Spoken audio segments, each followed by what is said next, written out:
You may think your local church is just a place of worship, peaceful, holy, and pure. But what if I told you that in the quiet hills of Pennsylvania, relics displayed in sacred spaces, tiny bone fragments, pieces of preserved flesh, might not be from saints at all? What if I told you they came from people who vanished, and were never meant to be found? Today, we begin the horrifying tale of the Whitmore family workshop, where faith was used to cover something truly evil. Hit subscribe if you dare to uncover dark secrets buried under centuries of silence. Now, let's begin. Part 1. A saint's disappearance. In the 1700s, western Pennsylvania was a place of both beauty and mystery.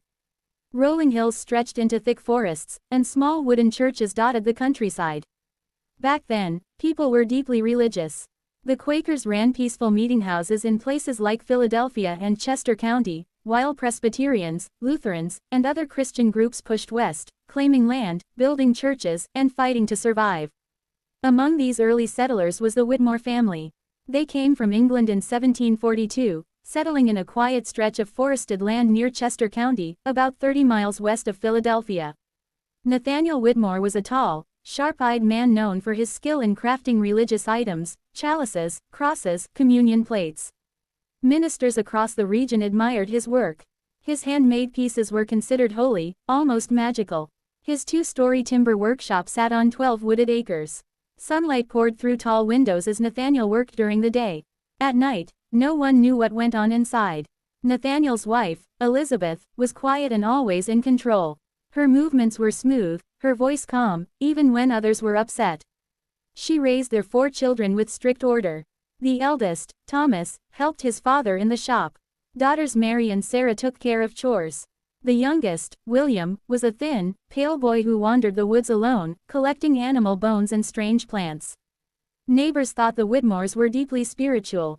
They attended Sunday worship at Harmony Meeting House, a modest Quaker church. People admired how quiet and thoughtful they were. Ministers praised Nathaniel's craftsmanship. His reputation grew, but behind their peaceful image, something else was growing, something dark. It started in the fall of 1745. Mary Collins, a widow in her 40s, lived alone on the edge of Chester County. She was well known for helping the sick and poor, and for her healing knowledge. She never missed worship and was loved by everyone. One cold November evening, Mary was returning home after visiting a sick family. The wind blew hard through the trees, and snow threatened to fall. She wrapped her wool cloak tight and hurried along the muddy trail. As she neared the Whitmore property, she saw the faint glow of lantern light from the workshop. Then she heard a voice. "Help me." Nathaniel Whitmore stepped from the shadows, holding a lantern. His face was tight with worry. "My son William wandered into the woods. I can't find him. Please, I need help." Mary, being the kind soul she was, didn't hesitate. Despite the storm, despite the hour, she followed him past the trees toward the back of the workshop. There, behind a stand of pine trees, was a small door she had never noticed before. That was the last time anyone saw Mary Collins alive. No one suspected the Whitmores. In those days, people vanished often, wild animals, native attacks, accidents. After a short search, people assumed the worst and moved on. But something was deeply wrong. Many years later, a hidden letter was found inside a wall in a prison cell in Philadelphia. It was written by Thomas Whitmore, the eldest son, just before his death. The handwriting was shaky. The words were full of guilt. "My father watched her for weeks," the letter began. "He said she was perfect. Her kindness, her reputation, everyone believed she was a saint. Father said God had shown him a path, that he could bring holiness to the colonies. Not just with words, but with relics. Real, sacred relics." Thomas went on to describe how his father lured Mary Collins into the workshop and locked the door behind her. What happened next, he didn't write in detail. But he did say this: "We turned her into something the churches would pay for. Her finger bones became relics. Her hair was braided into a cross. Her heart was placed in a silver vessel. Father said it was holy now, and that she would live forever through worship." And so it began. Churches across Pennsylvania started receiving beautiful items from the Whitmore workshop. Each piece was rumored to hold a sacred relic, bones from holy people, saints, martyrs. The items were blessed, prayed over, and placed on altars. No one asked where they really came from. And for nearly 50 years, no one knew. But the truth was darker than any sermon dared speak. The Whitmores were not just craftsmen. They were collectors. To be continued in part 2, The Price of Holiness. Let me know in the comments where you're listening from. Maybe your church holds one of the Whitmore relics. Maybe the story has already touched your community, and you just don't know it yet. Title: The Whitmore Relics, Part 2, The Discernment. Hook. In the 1700s, people believed in miracles. Healing relics, holy bones, sacred items blessed by saints, these were powerful objects of faith. But what if those relics were made, not found? What if behind every so-called miracle was a nightmare stitched in velvet and sealed in a wooden box? If you're just joining us, this is part 2 of the horrifying true tale of the Whitmore family. If you've made it this far, you're braver than most. Now, let's uncover what really happened behind the doors of that quiet Pennsylvania workshop. Main story. Thomas Whitmore's confession continued in shaky handwriting. He was only 16 when it all began. At first, he thought his father was making symbols, representations of faith, not using real human remains. But that belief shattered the night Mary Collins disappeared. Mother had laid canvas sheets on the back room floor, he wrote. I didn't understand. I didn't want to understand. The rest of that page was nearly unreadable. The words dissolved into chaotic lines, like his hand trembled too much to finish the thought. He never described exactly what happened that night, but what he did share was worse. Over the next 3 days, Mary Collins's body was carefully processed. Nathaniel had studied preservation techniques in England, methods used by physicians and scientists. Salt, herbs, and a mix of secret ingredients were rubbed into the skin to stop decay. He taught Thomas how to do it. Elizabeth, the mother, sewed velvet pouches, each one embroidered with tiny golden religious symbols. Father said we were doing God's work, Thomas wrote. He said American churches lacked relics. He said we were bringing true holiness to the colonies. I believed him. God forgive me, I believed him. 2 weeks later, Nathaniel traveled to Philadelphia with a collection of beautiful handcrafted boxes. He came home with a large payment and more orders than ever. No one questioned where the holy relics came from.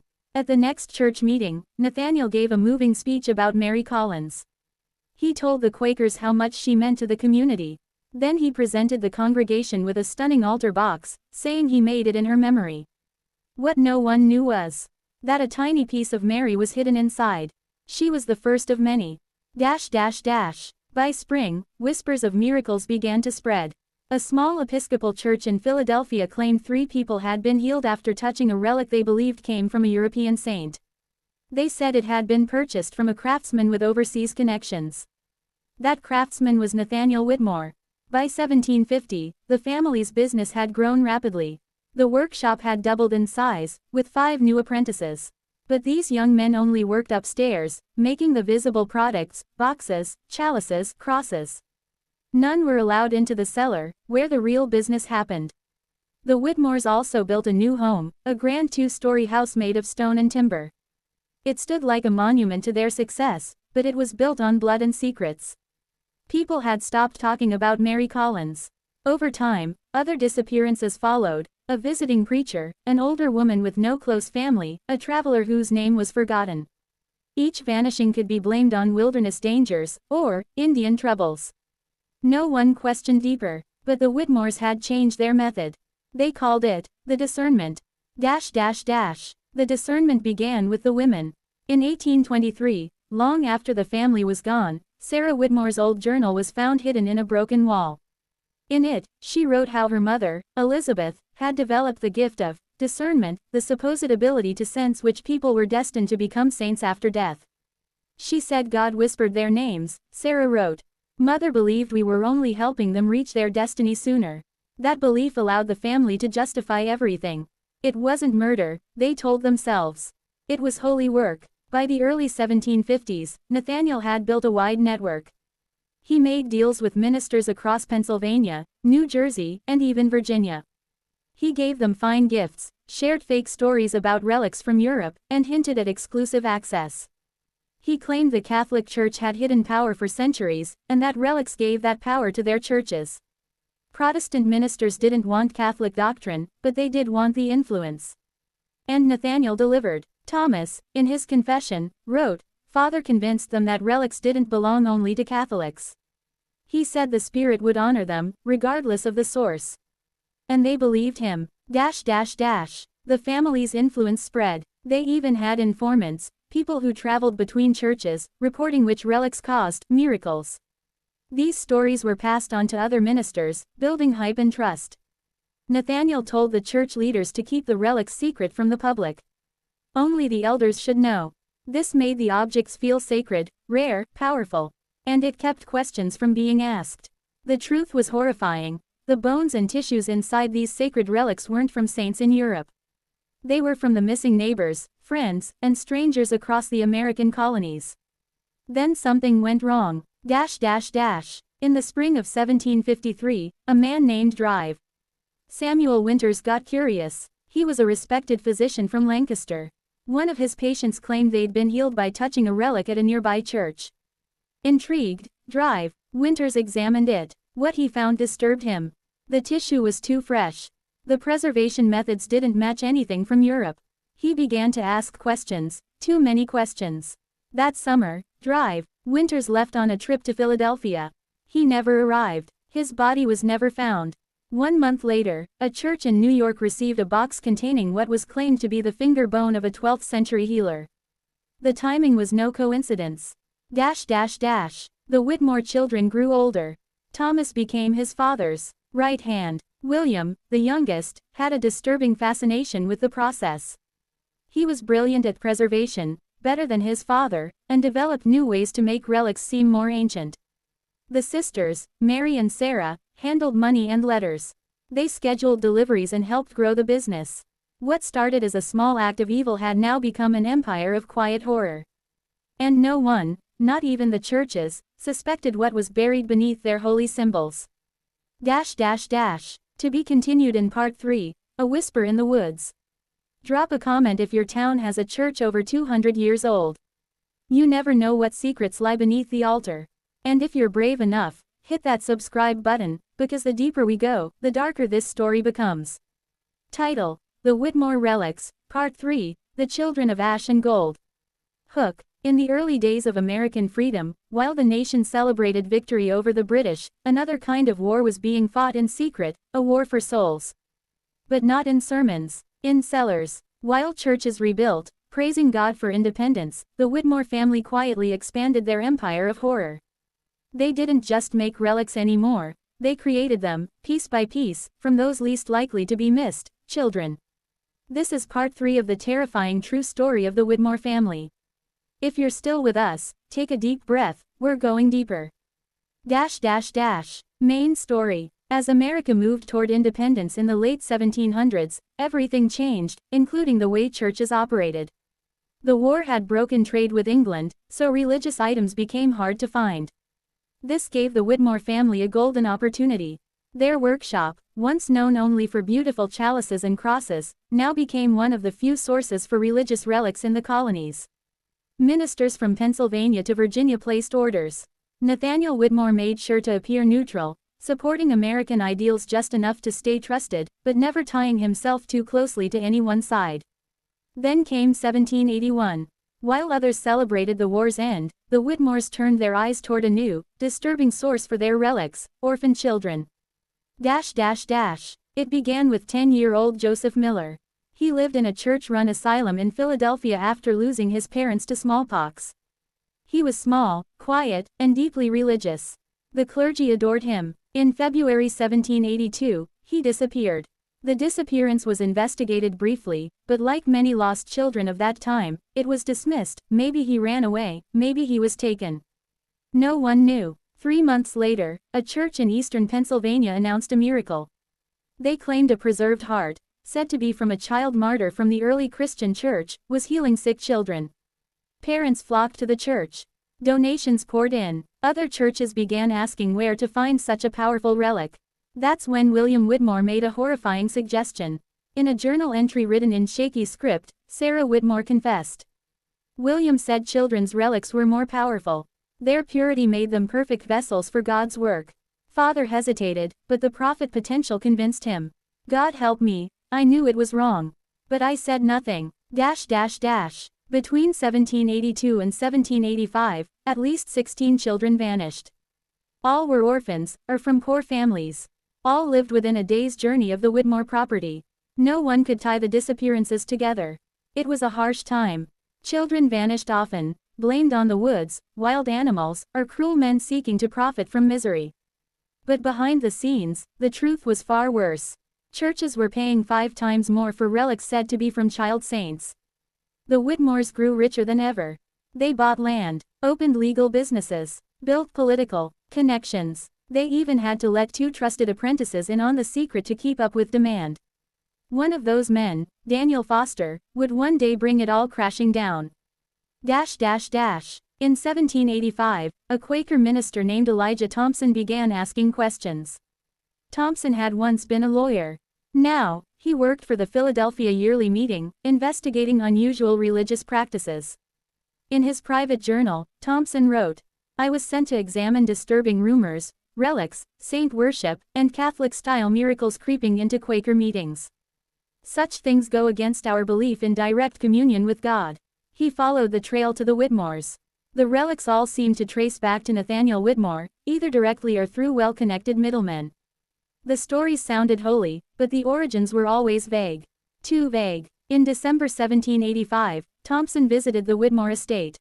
He was greeted warmly. Nathaniel showed him the public workshop, full of young men crafting communion sets, altar pieces, and decorative carvings. He spoke politely, even shared documents claiming to trace their relics to Europe. But Thompson noticed flaws. His records were detailed, he wrote, but something felt off. My legal training caught inconsistencies. His charm was deliberate, his words too rehearsed. Thompson left disturbed, but without hard evidence. Then things got strange. Letters he sent never arrived. Notes he'd written disappeared from locked trunks. At an inn one night, someone rifled through his belongings while he slept. In early 1786, just before he was scheduled to present his findings, he attended a dinner hosted by a fellow Quaker elder. He collapsed. Doctors said it was poisoning, but couldn't find the source. He survived, but barely. The investigation had to be paused. But someone else was ready to speak. Daniel Foster couldn't take it anymore. He had seen too much. He had helped prepare a relic taken from a 12-year-old girl, an orphan from a Methodist home. That night, he fled the Whitmore property, carrying a journal filled with dates, names, and horrifying descriptions. He found Elijah Thompson in Philadelphia. Thompson was still recovering from the poisoning. But he listened. He trembled as he spoke. Thompson wrote. He described a cellar filled with hooks, where bodies drained into buckets. Tools for removing bone without damage. Methods of preservation that kept skin lifelike for months.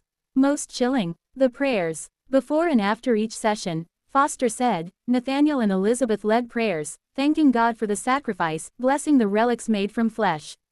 Thompson now had the testimony, and the journal. But the next day, disaster struck. A fire destroyed Thompson's home. Everything inside, including Daniel Foster's journal, was lost. And Foster, he vanished. 3 weeks later, a body was pulled from the Delaware River. It was badly decayed, but a pair of distinctive boot buckles helped identify him. Daniel Foster was dead. Still, Thompson refused to stop. Now, he kept no written records. He shared information only with the most trusted allies. He built a hidden network of informants. Slowly, carefully, he started again. By the end of 1786, Thompson had connected the Whitmores to at least 27 missing people. 9 churches, across 3 states, unknowingly held relics made from human remains. But he still had no physical proof. Until Sarah Whitmore came forward. In the winter of 1787, the snow trapped the Whitmore family.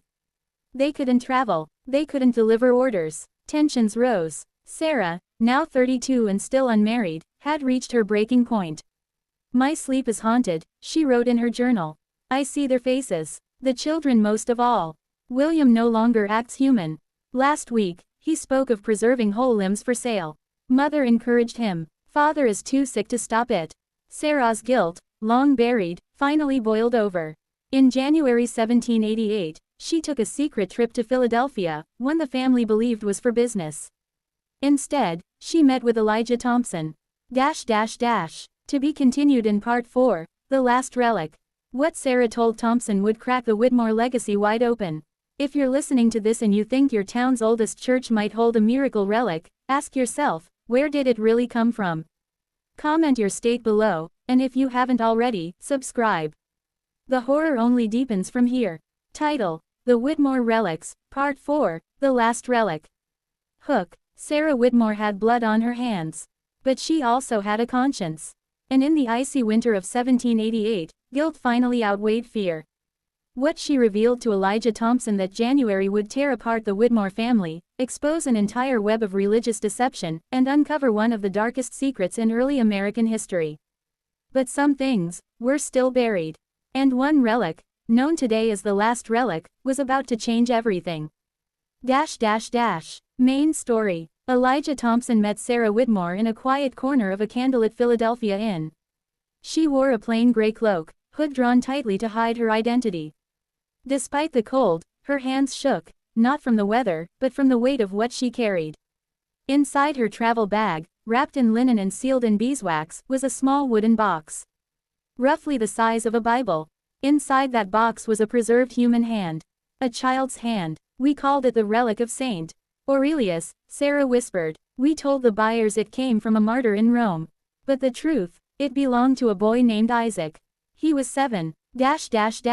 Isaac had been taken from a church-run orphanage in Harrisburg in 1786. The abduction had been quiet. No broken windows, no forced doors. Just a missing child, vanished from his cot during a thunderstorm. His name was almost forgotten. Until now. Elijah Thompson stared at the tiny, shriveled hand. The skin was grayish and drawn tight over bone. The fingernails had been neatly trimmed. Gold rings, too large for such small fingers, had been placed on the index and ring fingers. A prayer was carved into the palm in Latin. Thompson knew what this meant. This was proof. Sarah confessed everything that night. The children had been selected for their supposed purity, orphans, the poor, the unwanted. William believed their suffering gave their relics power. They called it sanctified pain, Sarah said bitterly. Suffering turned holy. The relics were made in a hidden basement under the Whitmore estate, accessible only through a locked door behind the main chapel room. The walls were lined with hooks and iron tools. Preservation was handled by Elizabeth Whitmore herself, who had studied sacred embalming from an old European alchemist. Some parts were turned into relics. Others were burned, and the ashes, they were mixed with wine and sold as elixirs of healing, Sarah said, covering her mouth in disgust. Thompson realized what he had in his possession. Evidence of murder, fraud, and religious desecration, all hidden behind the veil of piety. But exposing the Whitmores wouldn't be easy. They were respected, wealthy, connected. Even the local courts received donations from them. A single accusation without proof could backfire. He might be labeled a heretic, or worse, a liar. So they made a plan. Thompson would bring in one trusted ally from the Quaker community, a former constable named Owen Hale. Together, they would travel to the Whitmore estate, investigate the basement, and if the evidence matched Sarah's claims, bring it before the city magistrates. They had to move quickly. Snowstorms were expected, and William had become increasingly erratic. He talks to the relics now, Sarah said. As if they whisper back. February 2, 1788. Thompson, Hale, and Sarah arrived at the Whitmore estate under the cover of dusk. Nathaniel Whitmore was bedridden with fever. Elizabeth and William were in the workshop. Sarah led the two men through the chapel, lit only by candlelight, to the hidden door behind the altar. She turned a rusted iron key. It creaked open. What they saw inside froze them. The basement was colder than outside. The walls, lined with stone, were covered in dark stains. On one side, work tables with labeled jars, eyes, teeth, bits of bone. Another wall had sketches pinned to it. Diagrams of saints, measurements of fingers, blueprints of relic layouts. On the floor was a locked chest. Inside were papers, ledgers. Every sale was logged. Dates, names of children, where they came from, which part of their bodies had been used, who bought what relic. Some churches were listed by name. Others used coded initials. Thompson knew. This wasn't just a family secret, it was a network. And at the bottom of the chest, a black cloth bundle. He unwrapped it. Inside was a golden crucifix. Plain at first glance, but as light hit it, the figure of Christ shimmered with something strange. It wasn't made of metal. It was human bone. Sarah fell to her knees and wept. I begged them to stop, she whispered. I prayed every night, but they said we were doing God's will. She had kept the child's hand all this time, hidden in her quarters, hoping one day to reveal the truth. Now, the moment had come. Thompson and Hale left with the relic, the ledgers, and Sarah. They rode through the night to Philadelphia. The snow chased them, but by dawn, they reached safety. On February 4, 1788, Elijah Thompson presented the findings to the Philadelphia magistrate. Warrants were issued immediately. But it was already too late. When authorities reached the Whitmore estate, the chapel was burning. Flames had swallowed the entire building. Nathaniel Whitmore was found dead in bed, his body untouched by the fire, but his mouth blackened by poison. Elizabeth's body was never found. William was discovered in the ashes of the basement, burned, but still clutching a small relic, a jawbone wrapped in silk. Some believed it was his own. Others said he died laughing. The story didn't end there. Over the next year, 9 churches across Pennsylvania and Maryland were quietly closed. Their relics were confiscated. Many were quietly buried, never spoken of again. Sarah Whitmore vanished into a convent under an assumed name. Elijah Thompson, forever changed, withdrew from public life and refused to write another word on the matter. But in his final letter to a friend, he wrote, "Greater than, we believed we were a nation of freedom and faith. But under the foundation, something darker was built. And in that darkness, the bones still whisper. To be continued in Part 5, The Whispering Vault. There's one place the relics were sent after the case, the place no one speaks about anymore. A government storage facility meant to bury the truth.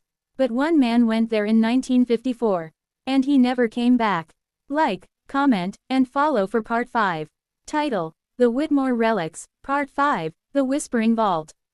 Hook. In 1954, a government worker named Walter Briggs was assigned to catalog forgotten church artifacts stored in an underground archive near Baltimore.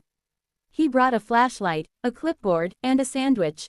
He never came out. What the U.S. government found in Vault Number 12 was so disturbing, it was quietly sealed forever. But, 60 years later, someone opened it again. Main story. The facility was called the Eastwood Repository, hidden beneath an old civil defense building.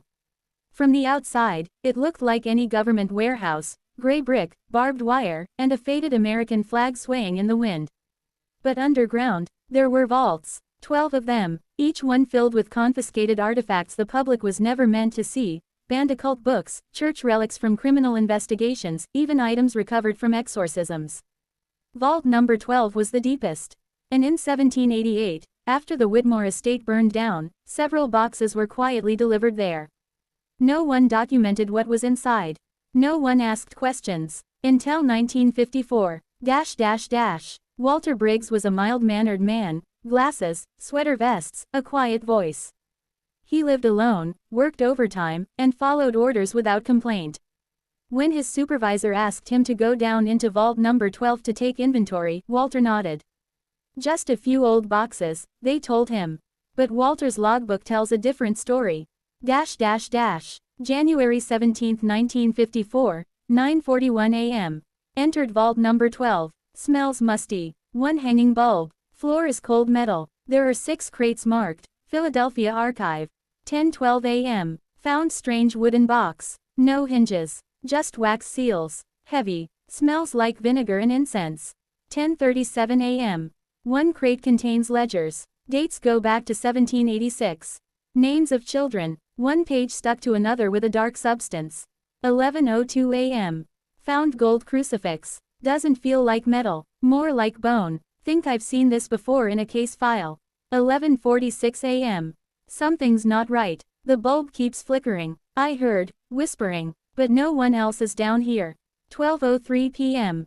I want to leave. I should leave. That was the last entry. When Walter failed to return, a 2-man team was sent in. They found his flashlight on the floor. The crucifix was beside it, its figure melted and warped, as if boiled. His clipboard was wedged into the vault door, as if someone had tried to keep it open. But there was no blood. No footprints. No sign of Walter. Just the whispering. The vault was sealed the next day. And Walter Briggs was listed as missing, presumed runaway. But 2 weeks later, something arrived at his sister's house. A package, postmarked from Baltimore, but with no return address. Inside was a cassette tape. No label, just the sound of breathing and whispers in Latin. Over and over again, one phrase repeated. Greater than, relicum custodiet. The relic watches. 2021, present day. A young archivist named Maya Delaney was digitizing old civil defense files when she found something strange. A red stamped folder marked Vault 12, closed by order, danger. Inside were the original Briggs notes. And taped to the back page. A photo, blurry, black and white, of what looked like a chapel basement. On the altar, dozens of small jars. One had a child's tooth in it.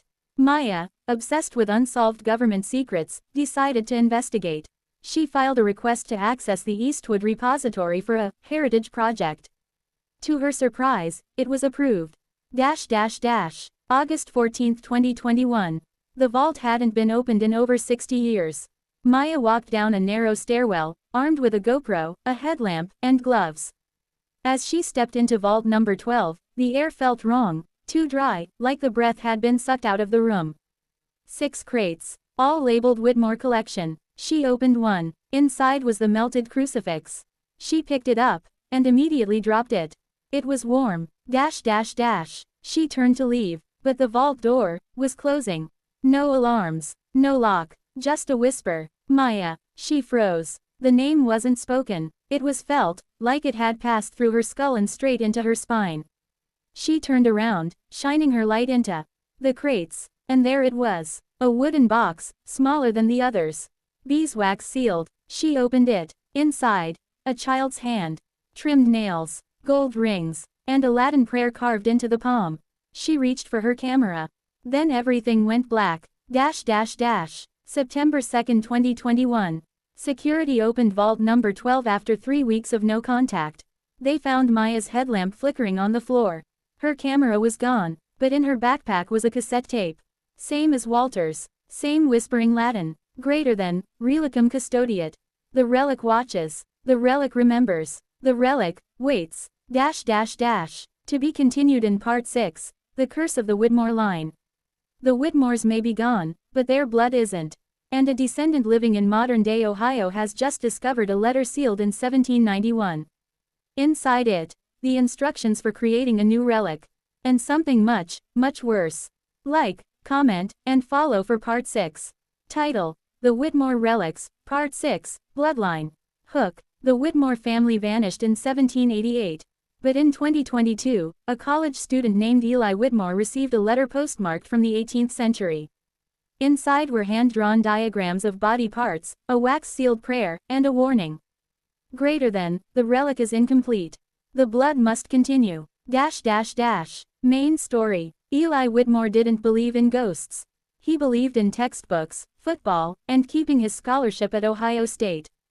But that changed the day the letter arrived, delivered in a cracked leather envelope with a faded wax seal bearing a strange emblem.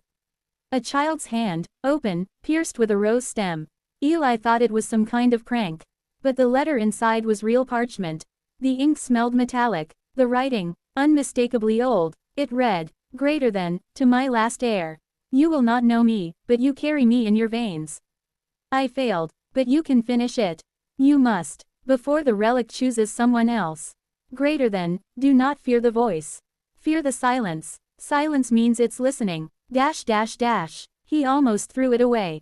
But something about the letter pulled at him. A pressure in his chest. A low hum in his ears. He started having dreams. Old stone churches. Women in black veils. Voices whispering under floorboards. A man burning alive with a gold crucifix melted to his hand. He'd wake up choking, clutching his left hand in pain.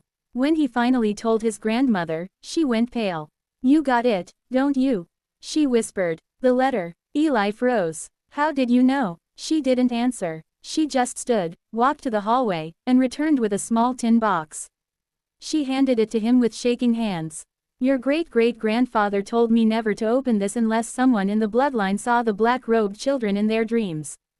Eli's knees went weak. He had, last night, Inside the box were, a finger bone, wrapped in cloth, a tiny gold ring, sized for a child, a sketch of an altar with 4 symbols, fire, water, blood, and silence.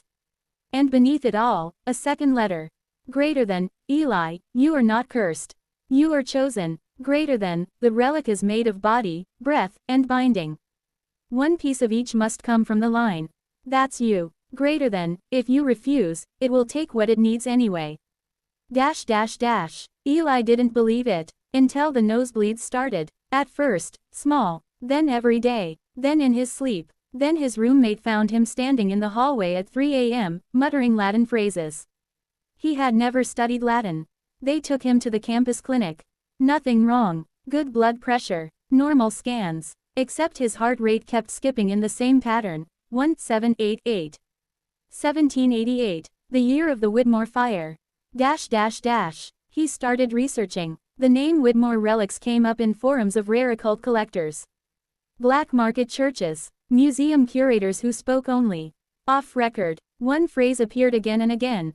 Greater than, the relic awakens when the line forgets.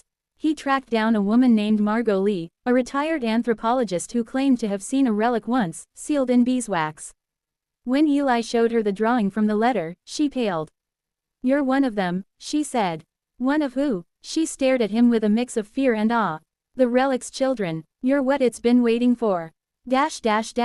Margot gave him a warning. There's a chapel in upstate Pennsylvania.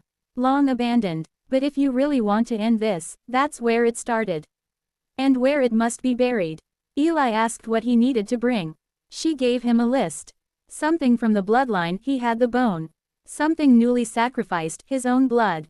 And something silenced. What does that mean? She looked out the window. You'll know when it stops screaming. That night, Eli heard the voice again. But it wasn't whispering, it was screaming. From inside his closet, he opened the door, and there it was. A child's mouth.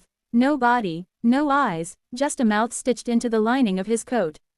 It screamed until he passed out.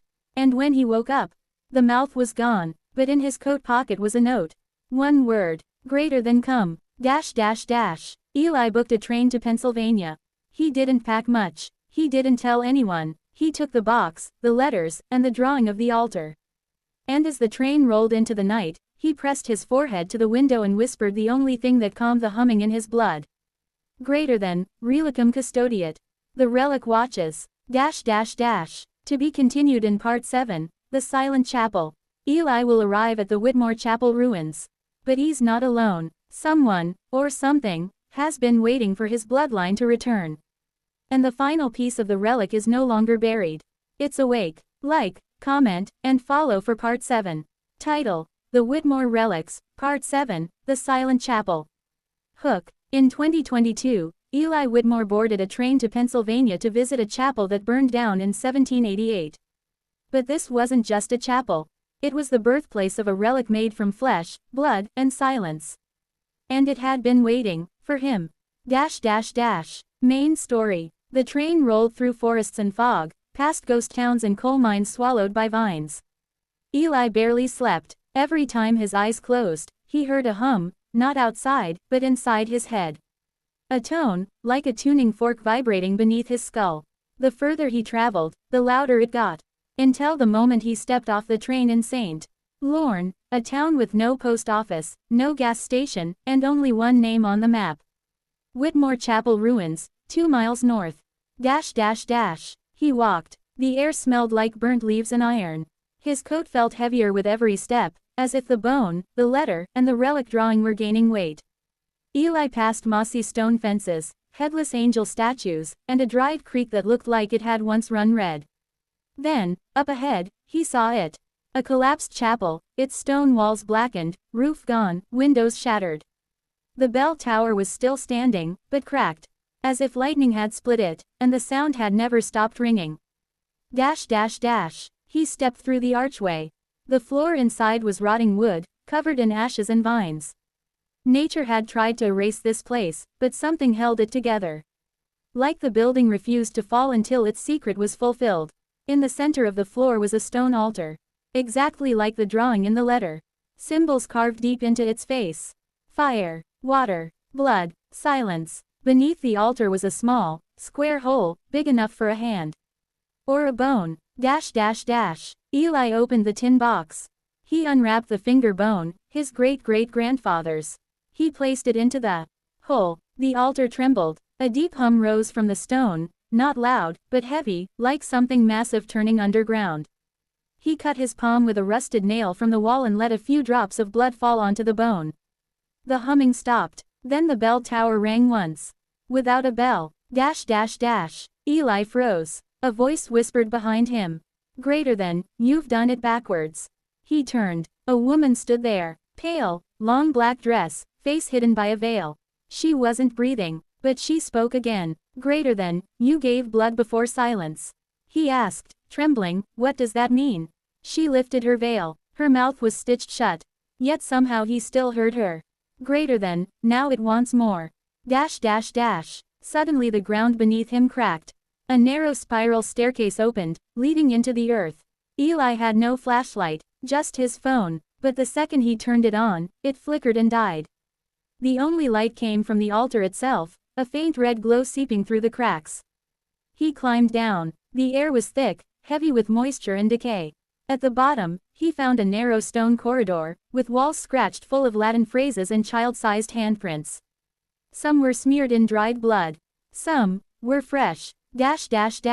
He kept walking. The humming returned, but now it had a voice. It whispered his name, greater than, Eli, Eli, Eli, each time softer, closer, behind him.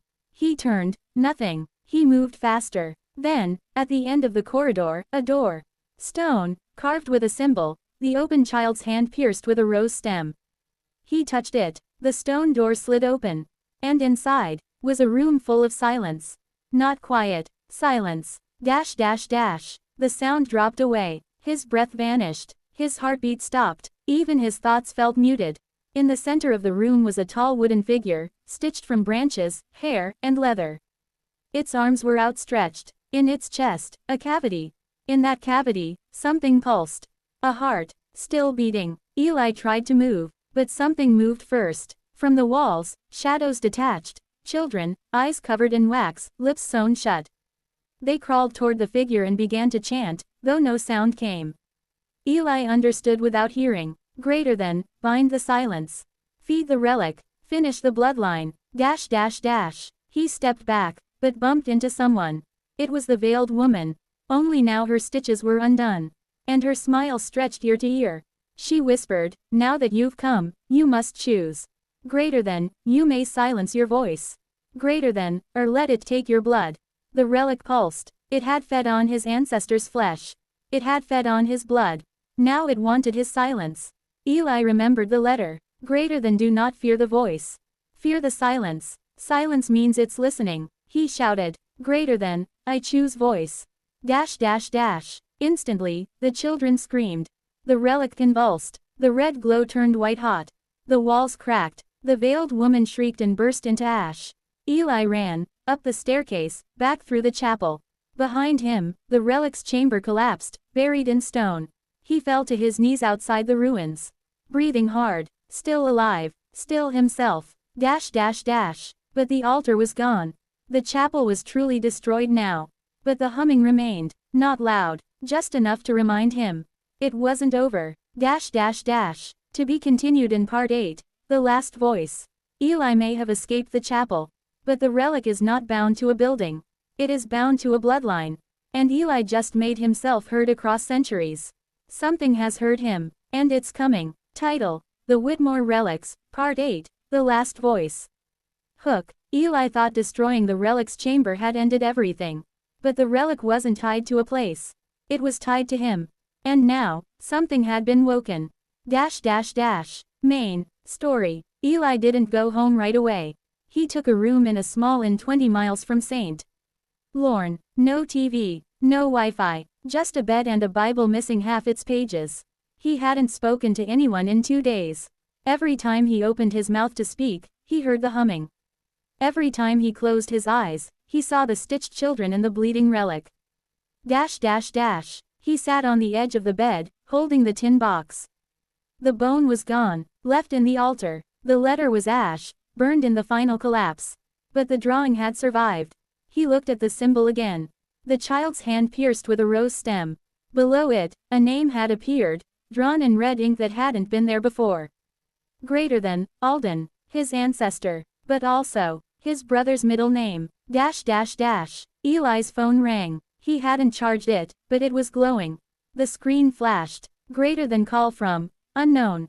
Origin, street, Lorne, PA. He picked it up. There was no sound. Then, a whisper, not through the speaker, but from inside his ear. Greater than, you spoke. Now we speak. The call ended. Then his phone died for good. Dash dash dash. Eli booked a bus back to Boston. He had one goal now. Protect his family. He hadn't told his brother anything. Not about the relic, not about Alden, but if the relic had marked the bloodline, then anyone with Whitmore blood was at risk. Especially if they had spoken its name. Dash dash dash. When Eli got home, the house was quiet. Too quiet. His brother's car was in the driveway.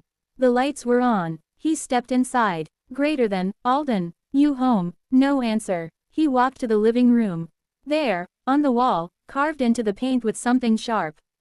Greater than, the bloodline remembers. And below it, a handprint in red, child-sized. Dash dash dash. He ran upstairs. His brother's bedroom door was open. But the room was empty. No sign of struggle, no broken glass, no blood, just one thing. On the bed sat a doll made of wood and thread, with a stitched mouth and thorns wrapped around its hands.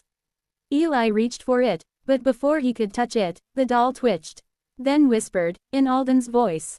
Greater than, you woke it. Now it feeds. Eli dropped it and backed away. The whisper became a scream. Dash dash dash. He left the house, called the police, said his brother was missing. They came, took a report, thought Eli looked unstable. When they searched the house, the wall was clean. No carvings, no handprints, no doll, just silence. The humming had returned, louder now. And it wasn't just in his ears. It was in the house. Dash dash dash. That night, Eli stayed at a motel. He didn't sleep. He studied the drawing again. Now there was a second symbol beneath the hand and rose. A tower, cracked in half. Bell falling, fire rising, and another word, greater than, Tenebris, Latin. He looked it up. It meant, darkness, and it was the name of a location found in old Whitmore family records.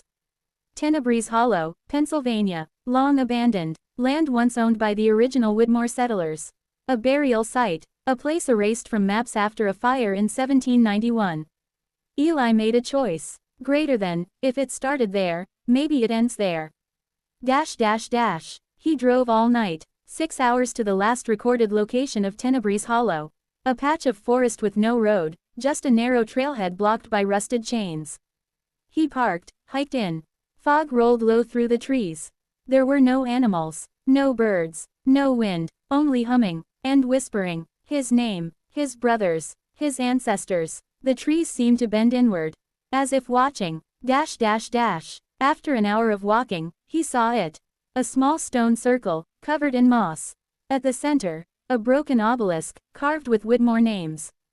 At its base, a shallow pit, half filled with ash and bones. And in the middle of the pit, the doll, same as before, but now, its mouth was open, and from it crawled a shadow. Thin, tall, moving like smoke, but shaped like a man. Its face was blank, but its voice was all too real. It spoke with 100 voices layered as one. Greater than, you gave it voice. You gave it blood. You broke the silence. Greater than, now you must give it yourself. Dash dash dash. Eli stood his ground. Greater than, where's my brother? The shadow pointed to the obelisk. There, carved in fresh stone. Greater than, Alden Whitmore, claimed. Eli roared, take me instead. The ground shook. The relic's hum became a full scream. The pit flared red. Then, a single voice replied. Not from the shadow, but from within Eli. It was his ancestor, the original Eli Whitmore. Greater than, silence it, or it will silence the world. Dash dash dash. The shadow lunged. Eli grabbed the doll, held it tight, spoke into it. Greater than, Tenebris ends now. The doll crumbled in his hands. The obelisk cracked down the middle. The shadow let out a soundless cry and shattered into mist. The humming stopped. The forest exhaled. The silence was gone. Dash dash dash. Eli collapsed. When he woke, it was morning. The pit was gone. The stones were cold. The names were faded. The forest was just forest. He walked back to his car. Turned on his phone. It powered up. No missed calls. No messages. Except one. From an unknown number. No text. Just a recording. He played it. It was his brother's voice. Greater than, I'm not gone. Just beneath. Greater than, follow the bloodline. Dash dash dash. To be continued in part 9. Beneath the ash. Eli stopped the shadow, but the relic is older, deeper, and buried in a place no map shows. His brother's voice proves one thing. It's not over. It's just moved underground. Title: The Whitmore Relics, Part 9, Beneath the Ash. Hook. Eli thought destroying the doll had ended the curse. But the relic didn't need a vessel anymore. It had found a home inside him. Dash dash dash. Main story. The forest was behind him. The whispering had stopped. The humming was silent, but the message still burned in Eli's mind. Greater than, I'm not gone. Just beneath. His brother was alive, somewhere. And Eli knew where he had to go next. The last place the relic had ever been heard screaming. The Whitmore family crypt. Dash dash dash. The cemetery sat on a forgotten hillside just outside of Waltham, Massachusetts. Eli remembered visiting it once as a child. His father had placed flowers. His mother had wept, but at the time, Eli hadn't understood why. Now he did. Beneath the Whitmore name carved in granite was a gate, and beneath the gate was a chamber. Dash dash dash. Eli parked his car outside the iron fence. He walked slowly, flashlight in one hand, crowbar in the other. The cemetery was quiet, but the wind carried a sour, ash-like scent. As he reached the mausoleum, he saw the Whitmore family crest, a bleeding rose inside a stitched circle. It was on the crypt door. Greater than the same symbol from the drawing. The door was locked. He wedged the crowbar beneath it. Pushed hard. The old rusted latch gave with a shriek. The door creaked open, and the smell of burned wood and old blood hit him like a wave. Dash dash dash. He stepped inside. Flashlight beam sweeping across walls of engraved names. Generations of Whitmores. Some had died young. Some had no dates at all, only one word, claimed. The air grew colder as he descended the stone steps into the heart of the crypt. Then he saw it. A sealed door. Symbols carved around it. A circle. A rose. A tower cracked in two. And a phrase. Greater than, Tenebris beneath. Beneath what? Dash dash dash. Eli placed his hand on the stone door. It was warm. Too warm. It pulsed, like it had a heartbeat. And then, it whispered. But not in English. The words were ancient, heavy, like smoke. Still, he understood. Greater than, blood opens. Blood, seals. Blood remembers. Eli looked at his hand. He still had the cut from the forest. He pressed it to the center of the door. His blood soaked into the stone. And the door slowly opened. Dash dash dash. Inside was a spiral staircase, carved deep into the rock. It led down, down, deeper than any grave. He descended, one step at a time. The flashlight began to flicker. He tapped it. It died. Total darkness. Then, the walls began to glow. Dim red symbols pulsing like veins. They lit his path. And on the walls, faces. Carved. Dozens of them. Each mouth stitched shut. Each eye wide with fear. Dash dash dash. At the bottom, he stepped into a chamber. Larger than a cathedral. In the center was a stone altar. And on it, Alden, his brother, lying still, eyes open, staring up. Above him hovered a shadow, not like before. This one was rooted into the ceiling, growing downward like a tumor. It had faces in it. Moving, shifting, crying. Eli stepped forward. Greater than, Alden. His brother didn't respond. But the shadow did. Its voice was deep and layered. Greater than, you followed. As all Whitmores do. Greater than, the bloodline is the gate. And you are the key. Dash dash dash. Eli shouted, let him go. The shadow laughed. Greater than, he offered no silence. He begged for you. Greater than, so now, you beg for him. It extended a tendril of darkness toward Eli. But Eli raised the crowbar. Greater than, you want silence. Greater than, try this. He struck the altar. It cracked. The air pulsed with heat. The ground shook. And from Alden's mouth, smoke poured out. Dash dash dash. Eli reached for his brother. Pulled him off the altar. The moment Alden touched the ground, he gasped. He was alive. Weak, but breathing. Greater than, Eli, it's inside, still hungry. Eli looked up. The shadow was changing, shrinking, splitting into smaller pieces, each piece searching for a new host. Some flew into the carved walls. Others slithered into cracks in the stone. One darted straight for Alden. Eli threw himself in the way. The shadow slammed into his chest. And everything went dark. Dash dash dash. He woke up outside. The sun was rising. Alden knelt beside him. Greater than, you're alive. Eli sat up. The crypt was gone. No door. Just a collapsed hill of dirt and stone. Greater than, did we stop it? Alden looked down. Greater than, I don't know. He held up the drawing. It had changed again. Now it showed a tree. With roots made of faces. And a single word beneath it. Greater than, seated. Dash dash dash. They left Waltham. Neither spoke much on the drive. But Eli felt it. Something inside him had changed. He could hear thoughts that weren't his. Dream things before they happened. The relic hadn't died. It had taken root in him. But it wasn't controlling him. Not yet. Dash dash dash. They stopped at a diner. A news report played on a tiny TV in the corner. Greater than, mysterious mass blackout in upstate New York. Witnesses claim to have heard strange voices before power failed. Greater than, officials deny supernatural causes. Eli and Alden looked at each other. Same thought. The relic had found new soil. Dash dash dash. That night, Eli stared at the stars from a motel parking lot. The sky was quiet, but in the back of his mind, he heard it. A whisper, not a threat, a reminder. Greater than, the bloodline remembers. And Eli replied under his breath. Greater than, so do I. Dash dash dash. To be concluded in part 10, the route below. Eli escaped the crypt. Alden is alive, but the relic has scattered, like seeds across the country. And now Eli carries part of it within. He must decide, destroy the bloodline to end the curse, or become its final voice. Title: The Whitmore Relics, Part 10, The Route Below. Hook: the relic was shattered, the doll destroyed, the crypt collapsed, but it wasn't over, because the real curse had just begun to grow. Inside, Eli, dash dash dash. Main story. It had been 3 weeks since the Whitmore crypt fell. 3 weeks since Eli and Alden escaped. 3 weeks since Eli began hearing voices in the dark. He didn't tell Alden. He didn't have to. His brother could see it. The way Eli stared too long at mirrors. The way lights flickered when he walked by. The way animals wouldn't go near him. Dash dash dash. They stayed off-grid. Old motels. Back roads. Burned the drawing. Deleted records. But no matter where they went, the relic followed. In dreams. Reflections. Static on broken radios. One night, as Alden slept, Eli wrote in a journal. Greater than, it's not haunting me anymore.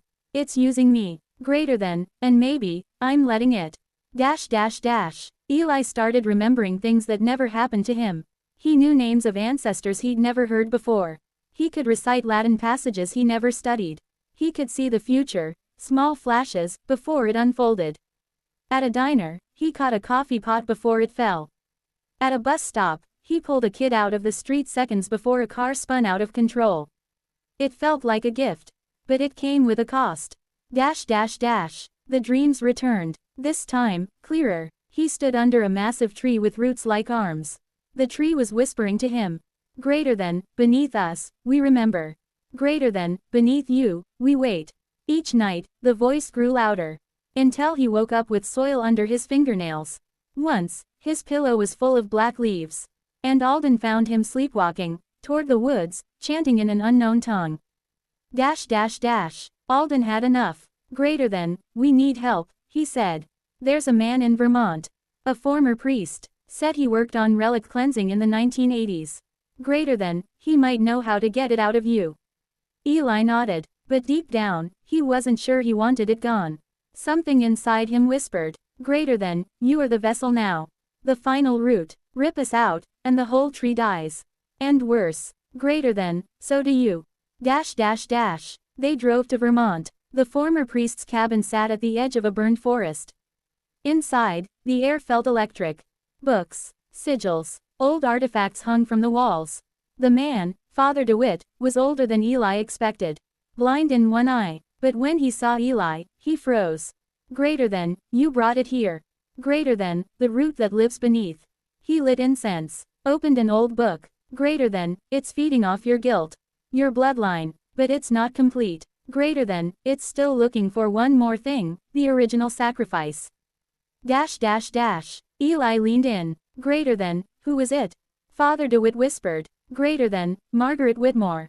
Greater than, your great-great-grandmother. Burned for witchcraft, but she wasn't a witch.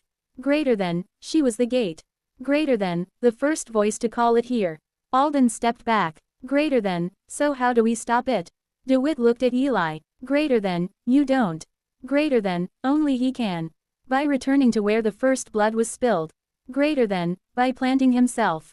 Dash dash dash. That night, Eli left a note. Didn't wake Alden. Didn't say goodbye. He drove to the ruins of the old Whitmore estate. Nothing but stones and wild earth now. In the center stood the charred remains of the old oak tree, where Margaret had been burned. Eli stepped into the blackened soil. Voices rose around him. Greater than, he comes willingly. Greater than, he remembers. Greater than, he is the final seed. Eli dug his hands into the earth. Felt it pulse beneath his fingers. Felt himself drifting. Dash dash dash. A vision opened. He saw Margaret, chained to the oak. She was not afraid. She was singing the same melody the doll had hummed. Her eyes met his. Greater than, you are the last. Greater than, and this. Eli understood. Not death. Union. He pressed his forehead to the earth. And whispered. Greater than, take me. Dash dash dash. A blinding light surged through the ground. The tree cracked. The air howled. And from beneath the earth, the relic rose. Not as a shadow. Not as a doll. But as a crown of roots, curling like fingers. It wrapped around Eli's head. Sank into his spine. And for a moment, all was quiet.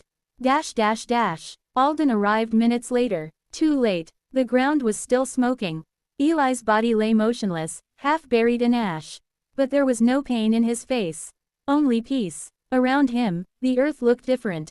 The roots were gone. The air felt clean. The curse had lifted. Dash dash dash. Years passed. Alden never spoke much of what happened. He kept a journal, and visited the spot every autumn. One fall, he brought his daughter. She looked just like Eli. Same eyes. Same quiet strength. She asked, why do we come here? Alden smiled. Greater than, because your uncle planted himself like a seed. Greater than, and grew into something that saved us all. Dash dash dash. Epilogue. In the woods near the old Whitmore land. A new tree grew. Its bark was smooth. Its leaves shimmered black in the moonlight. Birds never nested in it. Animals walked around it. And some nights, if you stood very still, you could hear it whispering. Not with anger, but with memory. Greater than, I remember. Greater than, I was the last. Greater than, and now, I guard the roots below. Dash dash dash. Final note to viewers. You've just finished the Whitmore Relics, a 10-part historical horror saga of bloodlines, secrets, and silent power passed through generations. What began as a whisper became a root. What rooted itself in fear, was ended in sacrifice. But some things don't die. They transform.